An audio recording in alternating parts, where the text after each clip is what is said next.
ایران سے تمام افزودہ یورینیم ہٹانا، ایران کے لانگ رینج میزائلز کے ذخیرے کی حد مقرر کرنا، خطے میں پراکسیز کی حمایت کرنے کی ایرانی پالیسی میں تبدیلی اور ایران کے اندر یورینیم کی آزادانہ افزودگی پر پابندی شامل ہونی چاہیے۔ ایسے میں ایرانی حکام کا کہنا ہے کہ وہ بات چیت کے لیے تو تیار ہیں، لیکن انہوں نے ان شرائط کو قبول کرنے کا کوئی اشارہ نہیں دیا۔ اس ساری صورتحال میں امریکی فوج صدر ٹرمپ کے کسی بھی حکم کے لیے تیار ہے۔ طیارہ بردار بحری جہاز USS ابراہم لنکن کے علاوہ امریکی فوج نے مزید F-15 اور F-35 لڑاکا طیارے، فیول ٹینکرز اور اضافی ایئر ڈیفنس سسٹمز بھی خطے میں بھیجے ہیں تاکہ اگر ایران جوابی حملہ کرے تو دفاع کیا جا سکے۔ ذرائع کے مطابق سینٹ کام کے کمانڈر ایڈمرل بریٹ کوپر نے ہفتے کو اسرائیل کا دورہ بھی کیا تھا تاکہ فوجی منصوبوں اور ایران کے ممکنہ حملے کے خلاف مشترکہ دفاعی اقدامات کے لیے ہم آہنگی حاصل کی جا سکے۔ اس ساری صورتحال میں کل اسرائیلی وزیر اعظم نیتن یاہو نے بھی ایک تقریب سے خطاب کرتے ہوئے کہا کہ اگر ایران نے اسرائیل پر حملہ کرنے کی سنگین غلطی کی تو ہم سخت جواب دیں گے۔ ایرانی فوج بحالی کی کوشش کر رہی ہے لیکن ہم اسے ایسا کرنے کی اجازت نہیں دیں گے۔ اگر ایران نے اسرائیل پر حملہ کرنے کی سنگین غلطی کی تو ہم سخت جواب دیں گے۔ امریکی صدر ٹرمپ مسلسل ایران کو حملے کی دھمکیاں دے رہے ہیں اور خطے میں امریکہ کی بڑھتی ہوئی فوجی سرگرمیاں بھی کسی ممکنہ بڑے حملے کی تیاری لگ رہے ہیں، مگر اس صورتحال میں خطے میں امریکہ کے اہم اتحادی اور ایران کے قریب موجود بڑی خلیجی ریاستیں خود کو ان حملوں سے دور کر رہی ہیں۔ پیر کو متحدہ عرب امارات نے یہ واضح کر دیا تھا کہ وہ اپنی فضائی، زمینی یا بحری حدود کو ایران کے خلاف کسی بھی فوجی کارروائی کے لیے استعمال نہیں ہونے دے گا۔ واضح رہے کہ امریکی فوج کا الزفرا ایئر بیس متحدہ عرب امارات کے دارالحکومت ابوظہبی کے جنوب میں واقع ہے اور یہ داعش کے خلاف اہم مشنز کی حمایت اور خطے میں جاسوسوں کی تعیناتیوں کے لیے امریکی فضائیہ کا ایک اہم مرکز رہا ہے۔ اس کے علاوہ سعودی عرب کے ولی عہد شہزادہ محمد بن سلمان اور ایرانی صدر مسعود پزشکیان کے درمیان رابطہ بھی ہوا ہے، جس میں سعودی عرب نے ایران کو یقین دہانی کرائی ہے کہ ایران کے خلاف اس کی سرزمین استعمال نہیں ہوگی۔ اس حوالے سے سعودی وزارت خارجہ کی جانب سے جاری اعلامیہ کے مطابق منگل کو سعودی عرب کے ولی عہد اور وزیر اعظم شہزادہ محمد بن سلمان کو ایران کے صدر مسعود پزشکیان کی جانب سے ایک ٹیلی فون کال موصول ہوئی۔ گفتگو کے آغاز میں ایرانی صدر نے ایران کی موجودہ صورتحال پر روشنی ڈالی اور اس حوالے سے ایرانی حکومت کی کوششوں کا جائزہ پیش کیا۔ ساتھ ہی انہوں نے جوہری معاملے سے متعلق مذاکرات میں ہونے والی تازہ پیش رفت پر بھی بات کی۔ اس موقع پر ولی عہد شہزادہ محمد بن سلمان نے ایران کی خود مختاری کے احترام سے متعلق اپنے موقف کی تصدیق کی اور اس بات پر زور دیا کہ سعودی عرب کسی بھی فریق کی جانب سے، چاہے اس کا تعلق کہیں سے بھی ہو، ایران کے خلاف کسی فوجی کارروائی یا حملے کے لیے اپنی فضائی حدود یا سرزمین کے استعمال کی اجازت نہیں دے گا۔ اعلامیہ میں مزید لکھا ہے کہ شہزادہ محمد بن سلمان نے اختلافات کو بات چیت کے ذریعے حل کرنے کی ہر اس کوشش کی حمایت کا بھی اعادہ کیا جو خطے میں سلامتی اور استحکام کو فروغ دے۔ ایرانی صدر مسعود پزشکیان نے ایران کی خود مختاری اور علاقائی سالمیت کے احترام پر سعودی عرب کے مضبوط موقف پر شکریہ ادا کیا اور خطے میں امن و استحکام کے لیے ولی عہد کی جانب سے کی جانے والی کوششوں اور اقدامات کو سراہا۔ سعودی عرب اور متحدہ عرب امارات نے خود کو کسی ممکنہ امریکی حملے سے دور کر لیا ہے، جبکہ قطر بھی کشیدگی کو کم کرنے کے لیے سفارتکاری پر زور دے رہا ہے۔ تاہم طیارہ بردار جہاز USS ابراہم لنکن کی آمد کے ساتھ خطے میں امریکہ کی فوجی سرگرمیوں میں کافی تیزی آ گئی ہے اور کسی ممکنہ ایرانی رد عمل سے بچنے کے لیے امریکہ خطے میں اپنے ایئر ڈیفنس سسٹم کو بھی مزید بہتر کر رہا ہے۔ اس حوالے سے بین الاقوامی خبر رساں ادارے رائٹرز نے لکھا ہے کہ 2 امریکی عہدیداروں نے پیر کو بتایا کہ ایک امریکی طیارہ بردار جہاز اور اس کے معاون جنگی جہاز مشرق وسطی پہنچ گئے ہیں، جس سے صدر ٹرمپ کی امریکی افواج کا دفاع کرنے یا ممکنہ طور پر ایران کے خلاف فوجی کارروائی کرنے کی صلاحیت بڑھ گئی ہے۔ امریکی عہدیداروں کے مطابق طیارہ بردار جہاز USS ابراہم لنکن اور متعدد گائیڈڈ میزائل ڈسٹرائرز مشرق وسطی میں داخل ہو گئے ہیں۔ امریکہ کے یہ جنگی جہاز اس ماہ کے شروع میں ایشیا پیسیفک خطے سے مشرق وسطی کی طرف تعینات ہونا شروع ہو گئے تھے۔ ٹرمپ نے بار بار دھمکی دی تھی کہ اگر ایران مظاہرین کو قتل کرتا رہا تو وہ مداخلت کریں گے، لیکن اب ایران میں ہونے والے ملک گیر مظاہرے ختم ہو چکے ہیں۔ ماضی میں امریکی فوج نے تناؤ بڑھنے پر مشرق وسطی میں اپنی فورسز بڑھائی ہیں اور یہ اقدامات اکثر دفاعی نوعیت کے ہوتے تھے۔ تاہم امریکی فوج نے گزشتہ سال جون میں ایران کے جوہری پروگرام پر حملوں سے پہلے بڑی تعداد میں خطے میں فورسز کو تعینات کیا تھا۔ طیارہ بردار جہاز اور جنگی جہازوں کے علاوہ پینٹاگون لڑاکا طیارے اور فضائی دفاعی نظام بھی مشرق وسطی منتقل کر رہا ہے۔ گزشتہ ہفتے کے آخر میں امریکی فوج نے اعلان کیا کہ وہ خطے میں ایک فوجی مشق کرے گی۔ تاکہ فضائی طاقت کو تعینات کرنے، پھیلانے اور برقرار رکھنے کی صلاحیت دکھائی جا سکے۔ اس کے علاوہ الجزیرہ نے امریکہ کی فوجی تیاریوں کے حوالے سے لکھا ہے کہ امریکی فوج نے آخری بار جون میں مشرق وسطیٰ میں بڑی سطح پر فوجی تیاری کی تھی، جو اسرائیل اور ایران کے درمیان 12 دن کی جنگ کے دوران ایران کی جوہری تنصیبات پر حملے سے چند دن پہلے تھی۔ طیارہ بردار بحری جہاز ابراہم لنکن کے ساتھ آنے والے بحری گروپ میں آرلے برگ کلاس کے ڈسٹرائرز بھی شامل ہیں، جو ٹوماہاک کروز میزائل سے لیس ہیں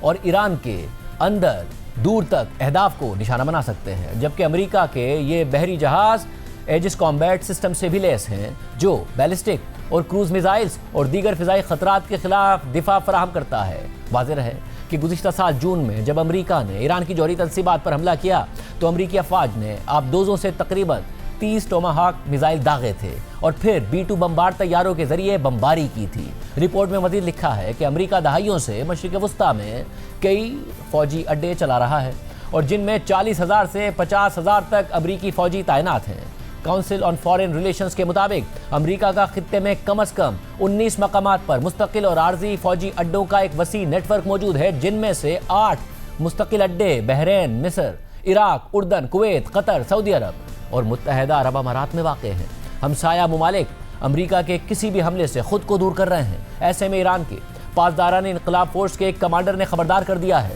کہ اگر ایران پر حملے کے لیے پڑوسی ممالک کی سرزمین استعمال کی گئی تو انہیں دشمن سمجھا جائے گا۔ ایران کی فارس نیوز ایجنسی کے مطابق پاسداران انقلاب کی بحری فورسز کے سیاسی نائب محمد اکبر زادہ نے کہا ہے کہ پڑوسی ممالک ہمارے دوست ہیں، لیکن اگر ان کی زمین،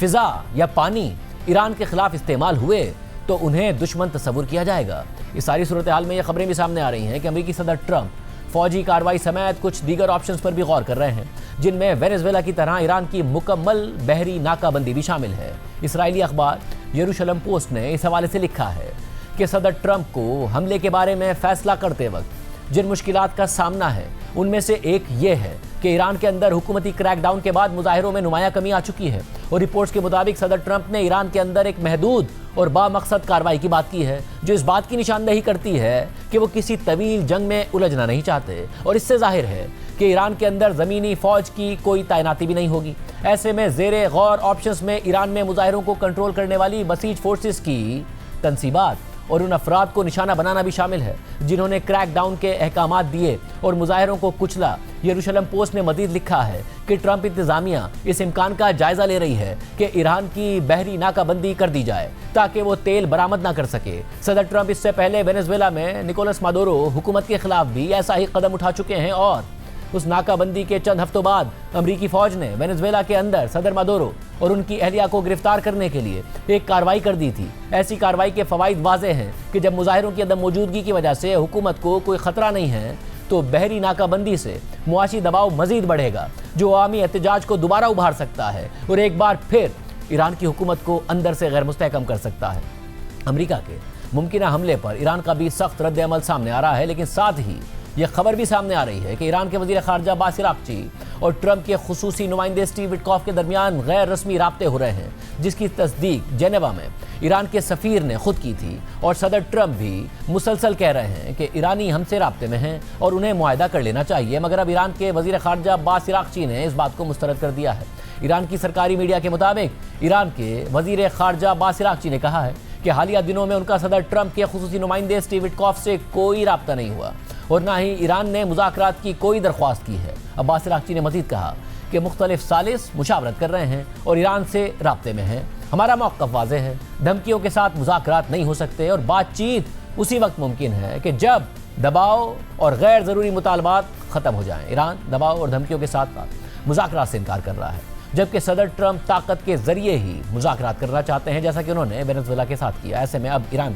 کسی ممکنہ امریکی کارروائی کے لیے تیاریاں بھی کر رہا ہے۔ ترک خبر رساں ادارے TRT کے مطابق خطے میں بڑھتی ہوئی کشیدگی کے دوران ایران نے اسٹریٹ آف ہرمز کے ساتھ فضائی حدود میں براہ راست فائرنگ پر مبنی فوجی مشقوں کی وجہ سے فضائی سفر کے لیے نوٹم جاری کر دیا ہے۔ منگل کو جاری کیے گئے اس نوٹم میں کہا گیا ہے کہ فوجی مشقوں کے تحت اسٹریٹ آف ہرمز کے قریب براہ راست فائرنگ کی فوجی سرگرمیاں کی جائیں گی۔ نوٹس کے مطابق یہ سرگرمیاں 27 سے 29 جنوری کے درمیان 5 نوٹیکل مائل کے دائرے میں ہوں گی۔ نوٹس میں مزید لکھا ہے کہ مشقوں کے دوران مقررہ علاقے میں زمینی سطح سے لے کر 25,000 فٹ کی بلندی تک فضائی حدود محدود اور خطرناک سمجھی جائے گی۔ ایران کا یہ اعلان ایسے وقت میں سامنے آیا ہے جب U S air force central نے کہا ہے کہ وہ امریکی سینٹرل کمانڈ کے دائرہ اختیار میں کئی دنوں پر مشتمل مشقیں کرے گی۔ امریکہ کے سینٹرل کمانڈ کا کہنا ہے کہ اس مشق کا مقصد خطے میں تیز رفتار تعیناتی اور طویل عرصے تک کارروائی جاری رکھنے کی صلاحیت کا مظاہرہ کرنا ہے۔ اسٹریٹ آف ہرمز ایک نہایت اہم آبی گزرگاہ ہے جہاں سے دنیا کی توانائی کی بڑی مقدار بحری جہازوں پر گزرتی ہے، اسی لیے اس علاقے میں کسی بھی فوجی سرگرمی پر عالمی سطح پر خاص توجہ دی جاتی ہے۔ اس کے علاوہ ایرانی حکومت نے ممکنہ حملے کی صورت میں ملک کے اندر انتظامی امور کے حوالے سے بھی اہم اقدامات کیے ہیں۔ بین الاقوامی جریدے فائنینشل ٹائمز کی رپورٹ کے مطابق ایران کے صدر مسعود پزشکیان نے امریکہ یا اسرائیل کی جانب سے ممکنہ نئے حملوں کی صورت میں ضروری اشیاء کی فراہمی کو یقینی بنانے اور حکومتی امور جاری رکھنے کے لیے ہنگامی اقدامات شروع کر دیے ہیں۔ ایران کے سرکاری میڈیا کے مطابق منگل کو سرحدی صوبوں کے گورنرز کے ساتھ اجلاس میں مسعود پزشکیان نے ایسے احکامات جاری کیے جن کا مقصد غیر ضروری سرکاری کارروائیوں کو ختم کرنا اور بنیادی اشیاء کی درآمد کو تیز کرنا ہے۔ اجلاس میں صدر مسعود پزشکیان نے کہا کہ ہم صوبوں کو اختیارات دے رہے ہیں تاکہ ان صوبوں کے گورنرز، عدلیہ اور دیگر اداروں کے حکام سے براہ راست رابطہ کر سکیں اور خود فیصلے کریں۔ رپورٹ میں مزید لکھا ہے کہ یہ اقدام ایسے وقت میں کیا گیا ہے کہ جب امریکہ یا اسرائیل کے ساتھ ایک اور ممکنہ تنازع کے خدشات بڑھ رہے ہیں اور بظاہر اس کا مقصد یہ ہے کہ اگر اعلیٰ قیادت کو نشانہ بنایا جائے تو اختیارات صوبوں کو منتقل کیے جا سکیں۔ ایران کی پاسداران انقلاب فورس نے خطے کے ممالک کو خبردار کیا ہے کہ کسی بھی نئے حملے کی صورت میں اسٹریٹ آف ہرمز کے ذریعے تیل کی ترسیل خطرے میں پڑ سکتی ہے جو ایران اور خلیجی ممالک کے درمیان واقع ہے۔ واضح رہے کہ گزشتہ سال جون میں جنگ کے بعد ایرانی حکومت نے اعلان کر دیا تھا کہ تمام 31 صوبوں کو اختیارات سونپ دیے جائیں گے تاکہ حکومت کے امور جاری رہ سکے۔ منگل کو اعلان کیے گئے اقدامات کے تحت صوبائی گورنرز کو یہ اجازت دی گئی ہے کہ وہ پڑوسی ممالک کے ساتھ بارٹر ٹریڈ جیسے طریقوں کے ذریعے غیر ملکی کرنسی کے بغیر درآمدات کر سکیں اور بیوروکریٹک عمل کو بائی پاس کر سکیں۔ ایرانی حکومت کی ترجمان فاطمہ مہاجرانی نے منگل کو کہا کہ ایران پر جنگ کا بھاری سایہ ہے جس نے موجودہ مسائل کو زیادہ پیچیدہ کر دیا ہے، مگر فاطمہ مہاجرانی نے اس بات پر زور دیا کہ ایران مکمل طور پر تیار ہے کہ وہ بیرونی جارحیت کے خلاف اپنی حفاظت کرے، لیکن ساتھ ہی کہا کہ حکومت اب بھی سفارتکاری کے ذریعے حل تلاش کرنے کی کوشش کر رہی ہے۔ اس کے علاوہ ایران کے اندر بھی ممکنہ حملوں کے پیش نظر عوام کو تیار کیا جا رہا ہے۔ اسی سلسلے میں اتوار کو تہران کے انقلاب چوک پر ایک بڑا پوسٹر نصب کیا گیا جس میں دکھایا گیا ہے کہ کئی لڑاکا طیارے ایک بحری جہاز کو نشانہ بنا رہے ہیں جس پر امریکی پرچم لگا ہوا ہے، اور اس پوسٹر پر لکھا ہوا ہے کہ اگر تم ہوا کے بیچ بو تو تمہیں طوفان کا سامنا کرنا پڑے گا۔ CNN کے نمائندے نے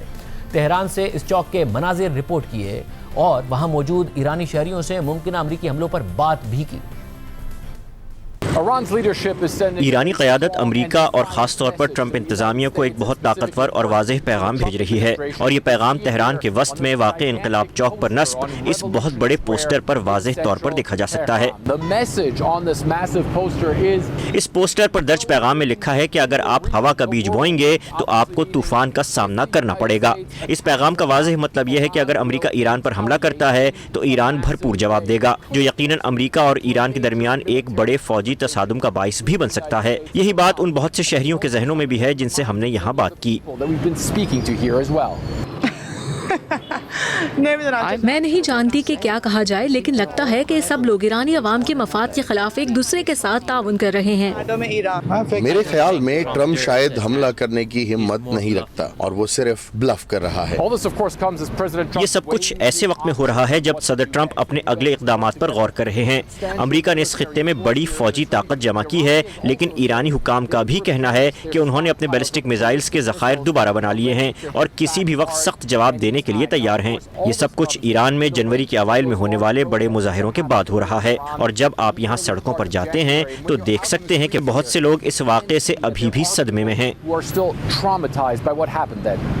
جب مجھے گھر چھوڑنا پڑا تو سڑکوں پر جو لوگ موجود تھے مجھے نہیں پتا کہ ان کے بارے میں کیا کہا جائے، لیکن صورتحال بہت خراب تھی۔ اب جب انٹرنیٹ کی سہولت بحال ہو گئی ہے تب ہمیں معلوم ہوا کہ کتنے زیادہ لوگ مارے گئے۔ پروگرام میں آگے بڑھتے ہیں۔ امریکی صدر ٹرمپ کے اپنے حریفوں کے ساتھ ساتھ اپنے اتحادیوں کے حوالے سے گزشتہ ایک سال کے جارحانہ اقدامات نے دنیا کو نئی صف بندیوں پر مجبور کر دیا ہے۔ فی الحال کوئی بہت بڑی تبدیلی یا کوئی ایسا بلاک تو نہیں بنا جس سے امریکی اجارہ داری کو خطرہ لاحق ہو جائے، تاہم ٹرمپ کے اقدامات سے متاثرہ ممالک ایک دوسرے کے قریب آ رہے ہیں اور ٹرمپ کے بلند ٹیرفز کے اثرات اور مجموعی طور پر امریکی معیشت پر انحصار کم کرنے کے لیے غیر معمولی اور غیر متوقع فیصلے اور اقدامات اٹھا رہے ہیں۔ ٹرمپ کے اقدامات کے نتیجے میں تیار ہونے والی اس نئی تجارتی صف بندی کی ایک بڑی مثال بھارت اور یورپی یونین کے درمیان طے پانے والا فری ٹریڈ اگریمنٹ ہے، جسے دونوں فریق مدر آف آل ڈیلز اور تاریخی معاہدہ قرار دے رہے ہیں، اور یہ معاہدہ 2 دہائیوں سے ڈیڈ لاک کا شکار تھا مگر اب طے پا گیا ہے۔ اس معاہدے کے ذریعے 27 ممالک پر مشتمل یورپی یونین اور ٹرمپ کے 50% ٹیرف سے متاثرہ بھارت اپنی مارکیٹس میں ایک دوسرے کی مصنوعات پر بڑی حد تک ٹیرفز میں کمی کرنے پر متفق ہو گئے ہیں اور دونوں کے درمیان فری ٹریڈ اگریمنٹ طے پا گیا ہے۔ یورپی یونین اور بھارت کے معاہدے کے مطابق 27 یورپی ممالک میں بھارتی ٹیکسٹائل مصنوعات سمیت کئی دیگر مصنوعات پر ٹیرف بتدریج 0 کر دیا جائے گا اور کئی اشیاء پر ٹیرف میں 99% تک کمی کر دی جائے گی، اور بدلے میں بھارت معروف یورپی برانڈز کی گاڑیوں پر ٹیرفز 5 سال میں 110% سے کم کر کے 10% تک لے آئے گا، جس سے Volkswagen, Renault, Mercedes Benz اور BMW جیسی یورپی گاڑیاں بھارت میں سستی ہونے جا رہی ہیں۔ ساتھ ہی بھارت میں امپورٹ ہونے والی یورپی مشروبات پر بھی ٹیرفز میں بڑی کمی کر دی جائے گی، اور خدشہ ہے کہ یورپی یونین اور بھارت کے درمیان اس ٹریڈ ڈیل کے اثرات پاکستانی معیشت پر پڑیں گے اور خاص طور پر پاکستان کی ٹیکسٹائل انڈسٹری متاثر ہوگی اور اسے یورپی ممالک میں سخت مقابلے اور حالات کا سامنا کرنا پڑے گا۔ حالانکہ پاکستان کو یورپی یونین کا GSP پلس اسٹیٹس حاصل ہے، جس سے پاکستانی مصنوعات کو بآسانی رسائی کے لیے کم ٹیرف سمیت کئی رعایتیں ملی ہوئی ہیں، مگر ایپٹما کے مطابق اب بھارت کی یورپی یونین سے ڈیل کے بعد یہ ایڈوانٹیج ختم ہو جائے گا۔ ایپٹما یعنی آل پاکستان ٹیکسٹائل ملز ایسوسی ایشن کے بیان کے مطابق یورپی یونین پاکستان کی برآمدات کے لیے ایک نہایت اہم منڈی ہے۔ پاکستان کی کل برآمدات کا تقریباً 27.2% حصہ جو سال 2025 میں $8.8 ارب کے قریب تھا، وہ یورپی یونین کے 27 ممالک کو جاتا ہے، جبکہ پاکستان کی مجموعی ٹیکسٹائل برآمدات کا تقریباً 39% حصہ جس کی مالیت تقریباً $7 ارب بنتی ہے، وہ اسی یورپی منڈی میں جاتا ہے۔ اسی لیے پاکستان کا GSP پلس اسٹیٹس پاکستان کی ایکسپورٹ کمپیٹیٹیونس میں مرکزی حیثیت رکھتا ہے، جس سے پاکستان کو یورپی یونین کی 66% ٹیرف لائنز پر ڈیوٹی فری رسائی حاصل ہے۔ پاکستان کی یورپی یونین کو ٹیکسٹائل اور ملبوسات کی تقریباً 89% برآمدات پر GSP پلس کے تحت کوئی ڈیوٹی نہیں لگتی۔ ایپٹما کے مطابق پاکستان اور بھارت یورپی یونین کی منڈی میں براہ راست حریف ہیں، جہاں دونوں کی ٹیکسٹائل اور ملبوسات کی برآمدات تقریباً $7 ارب کے قریب ہیں۔ بھارت اہم مصنوعات میں پاکستان سے براہ راست مقابلہ کرتا ہے، جن میں گارمنٹس، ہوم ٹیکسٹائل اور کاٹن بیسڈ پروڈکٹس شامل ہیں۔ یورپی یونین اور بھارت کے فری ٹریڈ اگریمنٹ سے پہلے پاکستان یورپی یونین کی منڈی میں نسبتاً بہتر پوزیشن میں تھا۔ بھارت کو حاصل اسٹینڈرڈ GSP کے مقابلے میں پاکستان کو GSP پلس کے تحت ٹیرفز میں زیادہ رعایتیں اور زیادہ موزوں رولز کی سہولت حاصل تھی۔ جہاں پاکستان کو 66% ٹیرف لائنز پر ڈیوٹی فری رسائی حاصل تھی، تو وہیں بھارت کو ٹیرف سے متعلق جزوی رعایتیں ملی ہوئی تھیں، اور بھارت کی کئی ٹیکسٹائل اور ملبوسات کی مصنوعات پر یورپی یونین کی ڈیوٹیز 12% تک تھیں۔ ایپٹما نے مزید لکھا ہے کہ یورپی یونین کی برآمدی حدوں سے تجاوز کرنے کے بعد بھارت اسٹینڈرڈ GSP کی اہلیت سے باہر نکلنا شروع ہو گیا تھا، جس کے نتیجے میں جنوری 2026 میں یعنی اسی مہینے بھارت کو حاصل GSP رعایت معطل ہو گئی تھی۔ لہٰذا کسی فری ٹریڈ اگریمنٹ کی عدم موجودگی میں یہ صورتحال یقینی طور پر یورپی یونین کی منڈیوں میں بھارت کی رسائی کو کمزور کر دیتی اور پاکستان کو اپنی برتری مضبوط کرنے کا موقع فراہم کر دیتی۔ تاہم اب یہ حالات پوری طرح بدل چکے ہیں۔ ایپٹما کے مطابق یورپی یونین اور بھارت کے تجارتی معاہدے کے تحت بھارت نے اپنی ٹیکسٹائل اور ملبوسات کی 100% ٹیرف لائنز پر فوری طور پر ڈیوٹی فری رسائی حاصل کر لی ہے، جبکہ پاکستان اب بھی یورپی یونین کو صرف 66% ٹیرف لائنز پر ڈیوٹی فری برآمدات جاری رکھے گا۔ یورپی یونین اور بھارت کے تجارتی معاہدے میں ٹیکسٹائل اور ملبوسات کی تمام بڑی کیٹیگریز کا احاطہ کیا گیا ہے، جن میں کاٹن یارن، ریڈی میڈ گارمنٹس، مردوں اور عورتوں کے کپڑے اور ہوم ٹیکسٹائل شامل ہیں، اور اس کے نتیجے میں بھارت یورپی یونین کی منڈی میں نمایاں طور پر زیادہ کمپیٹیٹیو ہو گیا ہے، اور پاکستان کی موجودہ GSP پلس برتری مؤثر طور پر ختم ہو گئی ہے اور کئی شعبوں میں بھارت سبقت لے گیا ہے۔ اسی طرح سابق نگراں وفاقی وزیر گوہر اعجاز نے ایکس پر یورپی ممالک میں بھیجی جانے والی بھارتی اشیاء پر ٹیرفز زیرو کیے جانے کا چارٹ شیئر کرتے ہوئے لکھا کہ گزشتہ سال زیرو ٹیرف کے تحت مارکیٹ تک رسائی کی وجہ سے یورپی یونین کو پاکستان نے 9 ارب ڈالرز کی برآمدات کی تھی۔ اب یہ سہولت ختم ہو گئی ہے کیونکہ اب یہی زیرو ٹیرف یورپی یونین کو برآمدات کرنے والے تمام بڑے علاقائی حریفوں پر بھی لاگو ہو چکے ہیں۔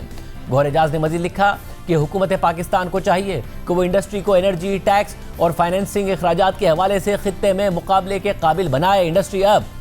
نظام کی نااہلیوں کا بوجھ مزید برداشت نہیں کر سکتی۔ فیصلہ آج ہی کرنا ہوگا۔ یورپی یونین کو 9 ارب ڈالرز کی برآمدات اور 1 کروڑ نوکریاں خطرے میں ہیں۔ پاکستان کی انڈسٹری بھارت اور یورپی یونین کے فری ٹریڈ اگریمنٹ پر خدشات کا اظہار کر رہی ہے۔ ساتھ ہی یہ پیش رفت اس لحاظ سے بھی اہم ہے کہ یورپی یونین اور بھارتی حکومت اس تجارتی ڈیل کے لیے تقریباً 2 دہائیوں سے مذاکرات کر رہے تھے مگر معاہدہ طے نہیں پا رہا تھا، لہٰذا اب اچانک معاہدے کو ٹرمپ کے معاشی دباؤ کا نتیجہ قرار دیا جا رہا ہے، جبکہ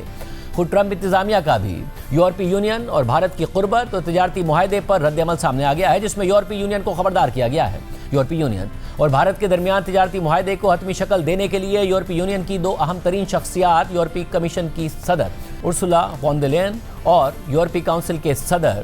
انٹونیو کوسٹا اعلیٰ سطح کے وفد کے ساتھ بھارت میں تھے۔ انہوں نے پرسوں بھارت کے یوم جمہوریہ کی مرکزی تقریب میں بطور مہمان خصوصی شرکت بھی کی۔ ان کی شرکت اور آپٹکس کو امریکہ کے لیے اہم پیغام بھی قرار دیا جا رہا ہے۔ بھارت اور یورپی یونین کے درمیان فری ٹریڈ اگریمنٹ پر کل EU انڈیا سمٹ کے دوران مذاکرات مکمل ہونے کا باضابطہ اعلان اور دستخط کیے گئے، جس میں بھارتی وزیر اعظم مودی خود شریک تھے۔ معاہدے کے حوالے سے تبصرہ کرتے ہوئے یورپی کمیشن کی صدر نے وزیر اعظم مودی کو مخاطب کرتے ہوئے کہا کہ ہم نے یہ کر دکھایا، ہم نے mother of all deals deliver کر دی ہے۔ Prime Minister, distinguished friend, we did it. We delivered the mother of all deals. We are creating a market of 2 billion people, and this is the tale of 2 giants, the world's 2nd and 4th largest economies, 2 giants who choose partnership in a true win-win fashion. بعد میں x پر post کرتے ہوئے یورپی commission کی صدر نے مزید کہا کہ آج یورپ اور بھارت تاریخ رقم کر رہے ہیں۔ ہم نے مدر آف آل ڈیلز کو مکمل کر لیا ہے اور 2 ارب لوگوں پر مشتمل ایک آزاد تجارتی زون قائم کر دیا ہے جسے دونوں فریق فائدہ اٹھائیں گے۔ یہ صرف آغاز ہے، ہم اپنے اسٹریٹجک تعلقات کو مزید مضبوط بنائیں گے۔ ایک اور پوسٹ میں یورپی کمیشن کی صدر نے لکھا کہ فری ٹریڈ اگریمنٹ کے تحت یورپی ایکسپورٹرز کو ڈیوٹیز کی مد میں سالانہ 4 بلین یوروز کی بچت ہوگی اور یورپی یونین کی ایکسپورٹس ڈبل ہونے کی بھی توقع ہے۔ بھارتی وزیر اعظم نریندر مودی نے بھی اس معاہدے کو مدر آف آل ڈیلز قرار دیتے ہوئے کہا کہ یہ بھارت کی اپنی تاریخ کا سب سے بڑا فری ٹریڈ اگریمنٹ ہے، جس سے بھارتی کسانوں کے لیے بھی یورپی مارکیٹس تک رسائی آسان ہو جائے گی۔ آج بھارت نے اپنے اتہاس کا اب تک کا سب سے بڑا فری ٹریڈ ایگریمنٹ سمپن کیا ہے۔ یہ ایک ایتہاسک سمجھوتا ہمارے کسانوں، ہمارے چھوٹے ادیوگوں، اس کے یورپین مارکیٹ تک پہنچ آسان بنائے گا، مینوفیکچرنگ میں نئے اوسر پیدا کرے گا اور ہمارے سروسز سیکٹر کے بیچ سہیوگ کو اور پربل کرے گا۔ دنیا میں لوگ اس کی چرچا مدر آف آل ڈیلز کے روپ میں کر رہے ہیں۔ فری ٹریڈ اگریمنٹ کے نتیجے میں بھارت اور یورپی یونین میں شامل 27 ممالک میں کون سی مصنوعات سستی ہونے جا رہی ہیں اور کس انڈسٹری کو فائدہ پہنچنے جا رہا ہے، اس حوالے سے رائٹرز میں تفصیلات شائع ہوئی ہیں۔ رپورٹ کے مطابق بھارت اور یورپی یونین کے درمیان ایک طویل عرصے سے زیر التوا تجارتی معاہدہ طے پا گیا ہے، جس کے تحت زیادہ تر اشیاء پر ٹیرفز میں بڑی حد تک کمی کر دی جائے گی۔ اس معاہدے کا مقصد 2 طرفہ تعلقات کو فروغ دینا اور بڑھتی ہوئی عالمی تجارتی کشیدگی کے دوران امریکہ پر انحصار کم کرنا ہے۔ یورپی یونین کے مطابق توقع ہے کہ یہ معاہدہ 2032 تک یورپی یونین کی بھارت کو برآمدات کو دگنا کر دے گا، کیونکہ تجارتی اشیاء کی مجموعی قدر کے لحاظ سے 96.6% اشیاء پر ٹیرفز مکمل ختم یا کم کر دیے جائیں گے اور اس سے یورپی کمپنیز کو ڈیوٹی کی مد میں 4 ارب یوروز یعنی 4.75 ارب ڈالرز کی بچت ہوگی۔ بھارتی وزارت تجارت کے مطابق یورپی یونین 7 سال میں بھارت سے درآمد کی جانے والی 99.5% اشیاء پر ٹیرفز کم کر دے گا، جبکہ بھارتی مرین گڈز، چمڑے اور ٹیکسٹائل کی مصنوعات، کیمیکلز، ربڑ اور بیس میٹل سمیت قیمتی پتھروں اور زیورات پر ٹیرفز 0 کر دیے جائیں گے۔ بھارت اور یورپی یونین نے کہا ہے کہ زراعت سے منسلک اشیاء جیسے کہ سویا، بیف، چینی، چاول اور دودھ سے بنی ہوئی مصنوعات کو اس تجارتی معاہدے سے باہر رکھا گیا ہے۔ رائٹرز کی رپورٹ میں مزید لکھا ہے کہ یورپی یونین کے ایک بیان کے مطابق بھارت کے ساتھ طے پانے والے معاہدے کے بعد بھارت یورپی گاڑیوں پر ٹیرفز 5 سال میں 110% سے کم کر کے 10% تک لے آئے گا، جس سے یورپی آٹو کمپنیز کو فائدہ ہوگا۔ دونوں فریقین کے مطابق گاڑیوں پر کم ٹیرف سالانہ 2,50,000 گاڑیوں پر دیا جائے گا، جن کی مالیت 15,000 یورو سے زیادہ ہوگی، جبکہ معاہدے کے نفاذ کے ساتھ ہی ٹیرفز کم ہو کر 30 سے 35% رہ جائیں گے۔ رپورٹ میں مزید لکھا ہے کہ بھارت یورپی وائن پر ٹیرفز فوری طور پر 150% سے کم کر کے 75% کر رہا ہے، جو بتدریج 20% تک لائے جائیں گے۔ یورپی یونین کے مطابق دیگر الکوہل مشروبات پر ٹیرفز 40% تک کم کیے جائیں گے۔ ساتھ ہی یورپ سے بھارت آنے والی متعدد یورپی اشیاء جیسے کہ مشینری، الیکٹریکل آلات، کیمیکلز، لوہا اور اسٹیل پر بھی ٹیرفز کم کر دیے جائیں گے یا ختم کر دیے جائیں گے۔ بھارت کی یورپی یونین سے تجارتی معاہدے کے پاکستان پر کیا اثرات پڑیں گے؟ آج وزیر خزانہ کی ایپٹما کے وفد سے ملاقات ہوئی۔ اس ملاقات میں موجود تھے وفاقی وزیر پیٹرولیم علی پرویز ملک صاحب۔ علی پرویز ملک صاحب، بہت شکریہ ہمیں شو میں جوائن کرنے کے لیے۔ وزیر خزانہ کی ملاقات ہوتی ہے، ایپٹما کا وفد تھا، آپ بھی وہاں پر موجود تھے۔ نئی ڈیولپمنٹ یہ ہوئی ہے، انڈسٹری تو پہلے شکایت کر رہی تھی کہ جی ہماری انرجی کاسٹ زیادہ، ہماری انٹرسٹ کاسٹ زیادہ، خطے میں زیادہ۔ اب تو ہو گیا کہ EU کے ساتھ فری ٹریڈ اگریمنٹ ہو گیا، اور اب ایپٹما کہہ رہا ہے کہ 9 ارب ڈالرز کی ہماری برآمدات خطرے میں، 1 کروڑ نوکریاں خطرے میں۔ پہلے ہی وہ کہہ رہے تھے کہ انڈسٹری بند ہو رہی ہے، کیا کیونکہ پریس ریلیز تو یہ کہہ رہی ہے کہ انہیں یقین دلایا گیا ہے کہ ان کے معاملات میں مدد کرے گی حکومت، کیا کریں گے؟ شاہزیب صاحب دیکھیں، گزارش یہ ہے کہ پاکستان کی کچھ معاشی حقیقتیں ہیں، تو ہمیں وہ کنسٹرینٹس سمجھنے پڑیں گے جس کے اندر حکومت اس نظام کو چلانے کی کوشش کر رہی ہے۔ ہماری جو ایکسٹرنل اکاؤنٹ کی سچویشن ہے اس کے اندر ہمیں اپنے ملٹی لیٹرل پارٹنرز کو کانفیڈنس میں لے کے نظام کو چلانا ہے، کیونکہ اگلے 4-5 سال کے اندر تقریباً 100 ارب ڈالر کی آپ نے ری فائنینسنگ کرنی ہے۔ تو ایک بات یہ سمجھیے گا، اور جہاں تک جو آپ کی ایکسپورٹ انڈسٹری ہے جس کے اندر یہ ایک ایسوسیشن آل پاکستان ٹیکسٹائل ملز ایسوسیشن ہے، ان کی تکلیف کی بات ہے، وہ بالکل اپنی جگہ جائز ہے۔ جو مسائل انہوں نے وہاں پہ ہمارے آگے پیش کیے تھے اس کی 2-3 بنیادی بکٹس ہیں، اور میں اس کے اندر آپ کو ایکسپلین کر دیتا ہوں کہ حکومت کس طرح سے ٹیکل کرنے کی کوشش کر رہی ہے۔ دیکھیں، کچھ ان کے ٹیکسیشن سے ریلیٹڈ ایشوز تھے، پھر کچھ توانائی کے شعبے جس کے اندر پیٹرولیم، میری وزارت اور پاور کے ساتھ مسائل کی بات تھی، اور کچھ اس کے علاوہ جو دیگر مسائل تھے جس طرح سے کاٹن کی فصل کے جو چیلنجز آ رہے ہیں، سال ہر سال سے آپ کی کراپ فیل کر رہی ہے، آپ کا انٹرسٹ ریٹ کے اوپر کیا معاملات چل رہے ہیں، تو یہ 3 بکٹس تھیں۔ اب آپ جس کے اوپر حکومت کی سوچ اور جو پرائم منسٹر صاحب نے ان کی کریکشن کے لیے جو ورکنگ کمیٹیز بنائی تھی، فار ایگزامپل ایک ان کا انٹرسٹ کاسٹ کا مسئلہ ہے، وہ اسٹیٹ بینک کے پاس معاملہ ہے، اور ابھی حالیہ جو اسٹیٹ بینک نے مانیٹری پالیسی کمیٹی کا اجلاس کیا اس میں شرح سود 10.5% پر رکھی۔ دوسرا مسئلہ اگر ان کا ٹیکس کے حوالے سے ہے، تیسرا مسئلہ انرجی کاسٹ کے حوالے سے ہے، تو وہ بارہا کہتے ہیں، ظاہر آپ کی بھی اس میں منسٹری ہے کہ ہم پہ آپ نے گیس مہنگی کر دی، ہمیں آپ نے گرڈ پر شفٹ کیا، گرڈ کنسسٹنٹ نہیں ہے۔ دوسرا اس کا نقصان یہ ہوا کہ انڈسٹری کی کاسٹ بڑھ گئی، اور آپ خبر ہے آپ کے سوئی کمپنیز کو بھی 100 ارب روپے کا نقصان ہو گیا، وہ پالیسی بھی بیک فائر ہی کر گئی کمپنی کی، تو کیسے ریلیف دیں گے؟ دیکھیں، اب ایک ایک کر کے جن مسائل کی طرف آپ نے نشاندہی کی ہے اس کے اوپر بات کر لیتے ہیں۔ دیکھیں، انٹرسٹ کے اوپر تو جو مہنگائی کی صورتحال چل رہی ہے اور جس طرح سے سی پی آئی میں ابھی تھوڑی سی تیزی آئی ہے، میرے خیال سے اسٹیٹ بینک نے ایکسرسائز جو کیا ہے وہ کوشن ایکسرسائز کیا ہے، کیونکہ یہ جو ٹرانسمیشن ہوتی ہے جس کے اندر مانیٹری ایزنگ یا ٹائٹننگ کی بات ہوتی ہے، اس کے اندر کچھ وقت درکار ہوتا ہے، اور گلوبل انوائرمنٹ کے اوپر بھی جو ایران کی صورتحال، خطے کی صورتحال ہے، اس کے اندر وہ کوشن ایکسرسائز کرنا چاہتے ہیں۔ پر میرے خیال سے اس سے جو جڑا ہوا معاملہ ہے وہ زیادہ اہمیت کا ہے، کیونکہ وہ ایکسچینج ریٹ کا ہے، اور جس طرح سے ایکسچینج مینجمنٹ ہو رہی ہے اور جس طرح سے انڈیا اور جو ہماری ریجنل مارکیٹس ہیں وہ اس کے اندر ایکسچینج کے اندر تھوڑی سی کریکشن کر رہی ہیں، شاید وہاں پہ ہمیں کوئی نہ کوئی عملی اقدام لینا پڑے گا تاکہ ہم اپنے ایکسپورٹ کے چیلنجز کو تھوڑا سا ان کی مدد کر سکیں۔ آئی تھنک دیٹ از آپ کہہ رہے ہیں کہ جو ریئل افیکٹو ایکسچینج ریٹ ہے جو 100 سے اوپر چلا گیا ہے، بہتر ہے کہ وہ 100 پر ہو، وہ ایڈجسٹمنٹس ہو جانی چاہیے، روپی اوور ویلیو نہیں ہونا چاہیے۔ جی دیکھیں میں and I think this is the time to consider that because commodities soft ہوئی ہوئی ہیں اور جو معاملہ ہے آپ کے ایکسچینج کا اس کے اندر اگر ریئل افیکٹو ایکسچینج بھی دیکھ رہے ہیں ایکسپورٹ کے اندر بھی پریشر دیکھ لیں آپ کی کاسٹ انفلیشن کے اندر بھی معاملہ ہے تو ہمیں میرے خیال سے اور ریجنل بھی جو موومنٹس ہو رہی ہیں آپ کرنسیز کی دیکھیں آئی think this is the time جہاں پہ ہمیں اس کو کریکشن کر لینا چاہیے اور اس کے اوپر یقیناً انٹرنلی سوچ چل رہی ہے کہ جی اگر آپ کاسٹ انفلیشن کو کم نہیں کر سکتے اور انٹرسٹ ریٹ جو ہے وہ یہاں پہ اس کا ڈیفرنشل باقی کے ممالک سے چل رہا ہے تو you can not have your cake and eat it too. یہ عام بات ہے علی پرویز بھائی صاحب, یہ عام بات ہے, مگر جو پاور اور پیٹرولیم کے ساتھ ہوا اس میں آپ کو نہیں لگتا وہ پالیسی صحیح نہیں ثابت ہو سکی کہ انڈسٹری کو گرڈ پہ موو کیا, پوری انڈسٹری بھی نہیں موو ہوئی اور پھر کوئی کمپنیز کو نقصان بھی ہو گیا. آپ نے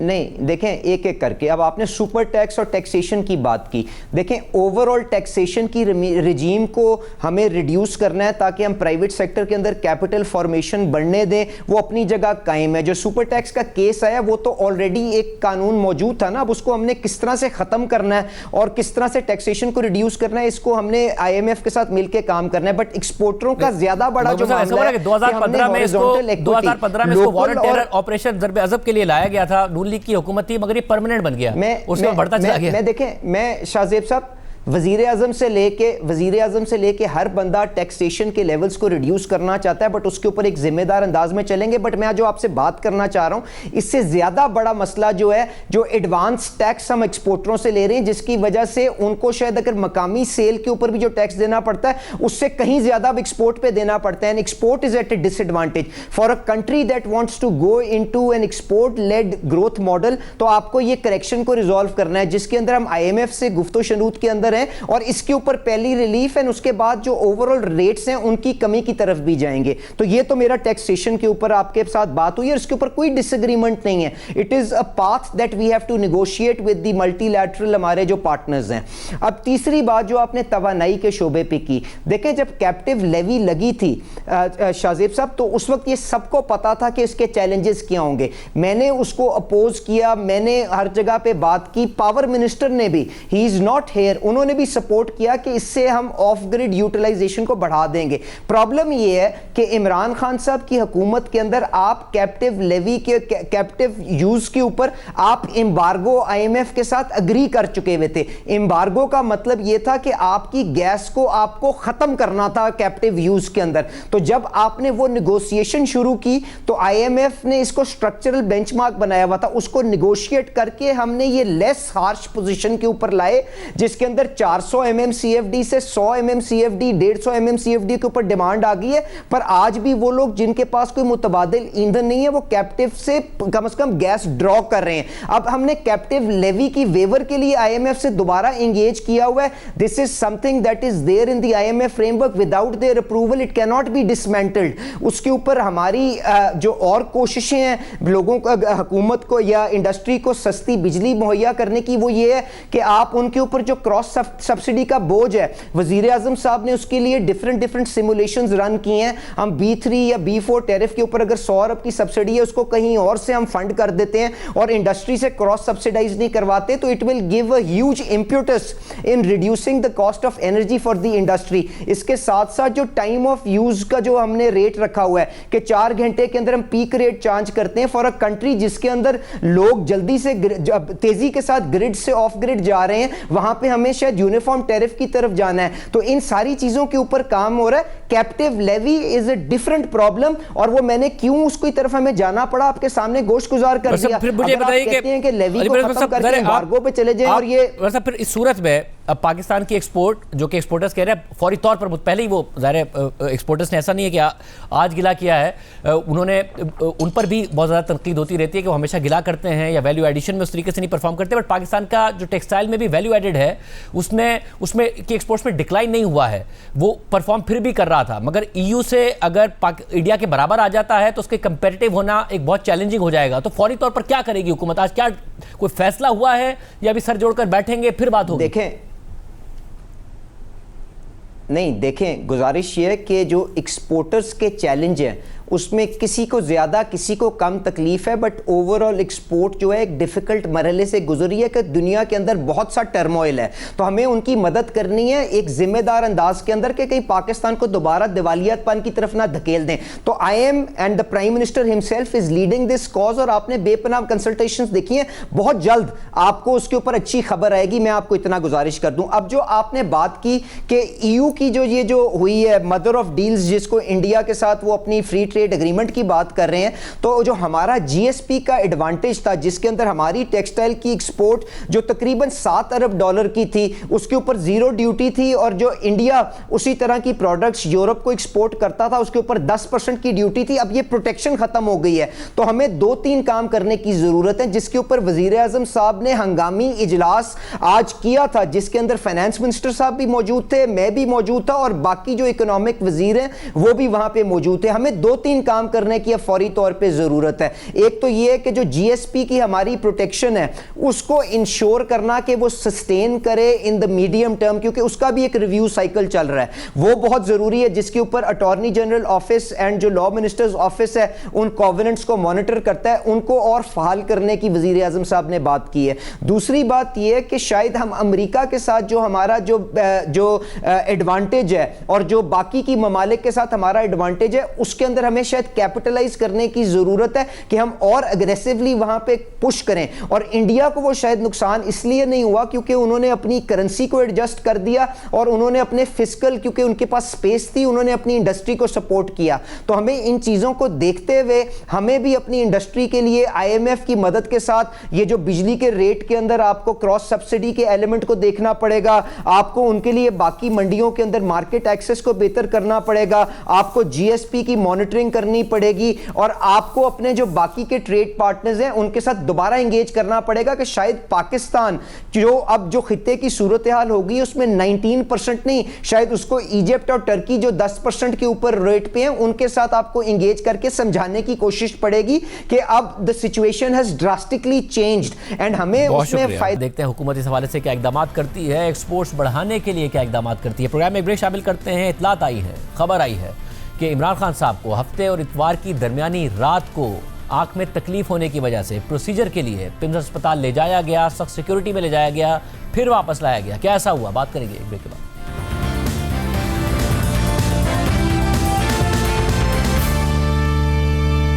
عمران خان کی صحت کے حوالے سے ایک بار پھر افواہیں گرم ہو گئی ہیں. کل تحریک انصاف کا یہ دعویٰ سامنے آیا کہ عمران خان کی آنکھ میں شدید انفیکشن ہوا ہے, اور آج ڈان اخبار میں اکرام جنیدی کی خبر سامنے آئی کہ آنکھ میں انفیکشن کے علاج کے لیے عمران خان کو خفیہ طور پر اڈیالہ جیل سے ہفتے اور اتوار کی درمیانی رات پمز اسپتال لایا گیا تھا. تحریک انصاف عمران خان کی صحت کے حوالے سے تشویش کا اظہار کر رہی ہے اور ان سے ملاقات کروانے کا مطالبہ کر رہی ہے. آج نیوز کانفرنس کرتے ہوئے تحریک انصاف کے چیئرمین بیرسٹر گوہر خان نے کہا کہ عمران اسپتال لائے جانے کی خبر پر پارٹی اور فیملی کو بہت تشویش ہے, جبکہ سلمان اکرم راجہ نے مطالبہ کیا کہ عمران خان کے ذاتی معالجین کو ان سے ملنے دیا جائے. اس حوالے سے بات کریں گے. ہمارے ساتھ وزیر مملکت برائے داخلہ سینیٹر طلال چودھری صاحب موجود ہیں. طلال چودھری صاحب بہت شکریہ ہمیں شو میں جوائن کرنے کے لیے. طلال چودھری صاحب کس حد تک یہ خبر درست ہے کہ سابق وزیر اعظم عمران خان کو سخت سیکیورٹی میں ہفتے اور اتوار کی درمیانی رات لایا گیا اسپتال, پمز اسپتال, اور پھر ان کی آنکھ کا پروسیجر کیا گیا؟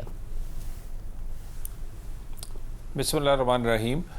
شاہ زیب صاحب, ابھی میں اس بات کی تصدیق یا تردید کرنے کی پوزیشن میں نہیں ہوں, لیکن میں ایک بات کہوں گا کہ اگر جو بات آپ کہہ رہے ہیں اگر اس کی تصدیق یا کوئی بھی جو دوسرے فیکٹس ہوں گے وہ پورے کے پورے بیان کر دیے جائیں گے, تو میرا خیال ہے اس پہ کوئی قیاس آرائی یا اس پہ بہت سارے لوگ سنسنی کی بجائے انتظار کیا جائے کہ اس پہ حکومت جو ہے یا وہ جو خبر کی تصدیق یا تردید کرے گی. مطلب وہ سنتے تھے کہ خاموشی بھی ہاں کے مترادف ہوتی ہے, تو جب آپ خاموشی ہے آپ کی تصدیق یا نہ تردید تو پھر ہاں ہی سمجھو. دیکھیں ایسی بات نہیں ہے, یہ تو اصل میں یہ وہ لوگ جو بار بار اس طرح کا پروپیگنڈا, اس طرح کی ایک آپ سمپتھی کارڈ کے بھی ان کی صحت اور ان کی جان کے بارے میں, ان کی زندگی کے بارے میں, پھر ان کی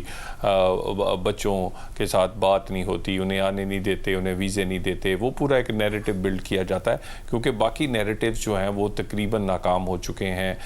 وہ جو انقلاب لے کر آنا تھا, جو تو بہت بڑا ایک لوگوں سے ایک پاکستان میں نظام بدلنا تھا,